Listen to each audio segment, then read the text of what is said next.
Welcome back. I'm Steve D. Next up, from Precious Testimonies Evangelistic Ministries, another example of the power of God through Jesus Christ. Please consider this. The work problem, that's what was bad. One day I went into to work and I came home and my wife and I had spent a lot of time talking and sitting on our back deck, and I was working way too much. 12-hour days, 7 days a week, and it just got way carried away. And I curled up in a ball on our bed, and I had no clue what was going on. My body was shutting down, and it was just like anxiety. I just can't explain the horrible feeling inside of me. It was rotten. And my wife said, "We need to go to church. We need to go to church." And I said, "Honey, you go ahead and go to church. I'm going back to work." And I didn't know what was going on with my body. It was definitely shutting down. It was terrible.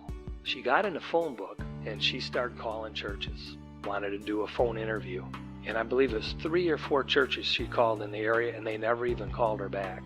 And then she got down in the directory and she called a local church one, and she got a hold of a guy named Eric Fox. And Eric talked to her for a long time, probably 45 minutes to an hour on the phone. And my wife was so excited. She said, "Honey, I found a church. We have to check this out." I said, "You go ahead and take Katie and go ahead and go and check it out. And I'm going to work this weekend." So she did. And I went to work. She came home so excited. "This is incredible. You need to go." "Oh, I'm going to go to work next week." I did. And she went to church.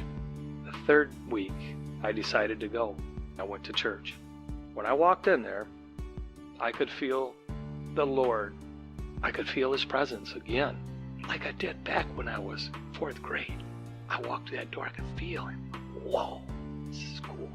The pastor had a salvation call, and I got up to go, and I sat back down.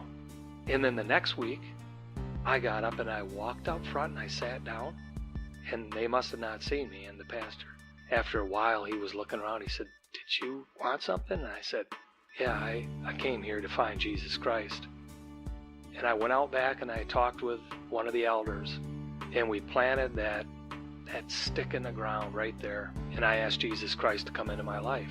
My wife was in shock. She said, "All of these years, and I thought you were saved. What would have happened if you would have died?" I never knew. She was just shaking her head and says, "Honey, I feel so bad. We should have talked about this." But it was in God's timing. Please consider this.